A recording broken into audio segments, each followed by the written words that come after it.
Hello po. Yes, madam. Pwede pong magtanong? Ano po yun, madam? Magtatanong lang sana kung magkano po magparibato. Sige, madam. Huwag po na kayo dito.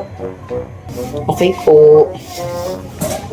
Yung buhok ko kasi madam, medyo dry na siya. Tapos gusto ko sana i-straight pa siya. Tapos gusto ko makintab. Tapos mabago yung kulay ko. Magkano kaya magagastos ko madam?